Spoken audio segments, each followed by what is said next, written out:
Good evening, ladies and gentlemen, and my name is Thompson. I want to talk to you about the role that the Christian faith plays in society, but more specifically, the way we view faith in society. Faith is often seen in modern analogies as a shot in the dark, a leap in hoping a net shall appear. Basically, it's a belief that's not based on any evidence, and a faith that doesn't seem to have any substance to it. To quote Richard Dawkins, he said, "Faith is the great cop-out, the great excuse to evade the need to think and evaluate evidence. Faith is belief in spite of, even perhaps because of, the lack of evidence." So I want us to re-examine whether Richard Dawkins is true and whether Christianity in particular has this kind of faith. So here's the claim I'll be defending. The claim I'm defending is that faith has become diluted in our society and placed in antithesis to the intellect or reason.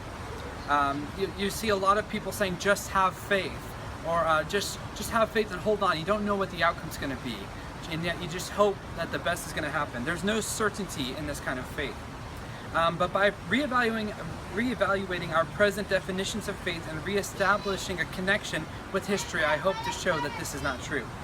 The first thing to understand is that biblical understanding of faith is not purely emotional, nor does it assume that the intellect has no value or place in it. Deuteronomy chapter 6 verses 4 through 6 tell us that we are to love the Lord our God with all our heart, mind, soul, and strength. What that is saying is that with the intellect, with the heart, with the emotions, and with everything we are to love God. It is assumed in the Bible, in particular, relating to the Christian faith, that faith itself is rational, not just emotional. Let me explain another definition of faith. According to Francis Schaeffer, he's a philosopher, and about 1984 he wrote this book called The God Who Is There, and one of the things he points out is that Kierkegaard was a philosopher who popularized the idea that faith had no substance and had no reason behind it. He gives the example of Abraham in the Old Testament, saying that Abraham did not have any certainty regarding his faith.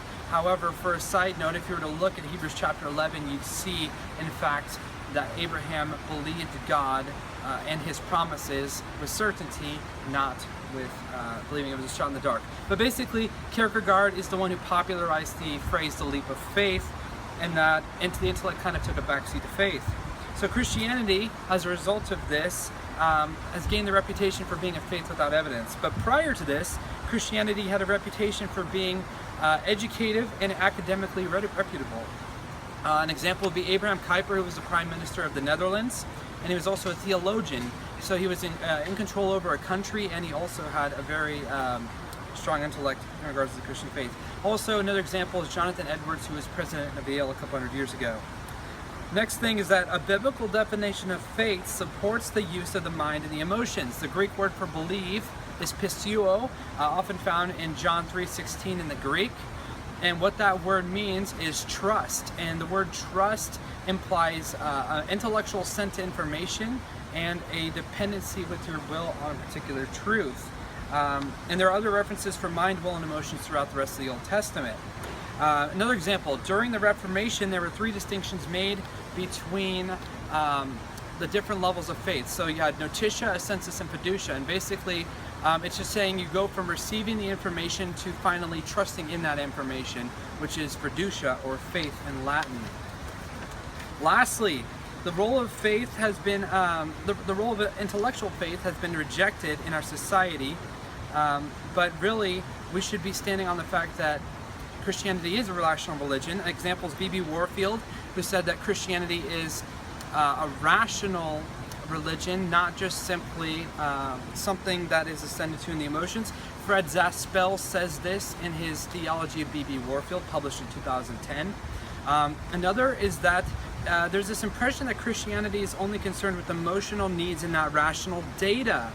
A man by the name of Siegel says this in 2016 by saying that faith is canceled out by science.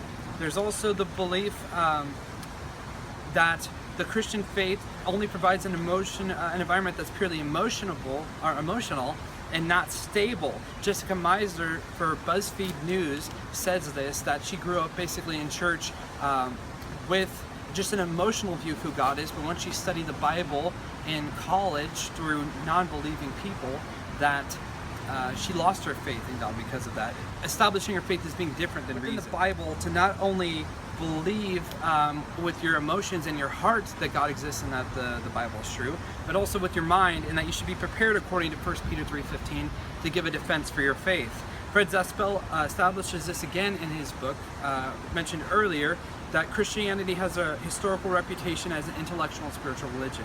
And lastly, it's important to study why we believe these things and not simply assume that our beliefs don't matter or are just a shot in the dark. So in conclusion, Christianity is historically an intellectual belief, and faith is trusting in what you believe and what you know to be true, and not simply an emotional reaction. And that's what I wanted to establish today. Thank you very much for your time.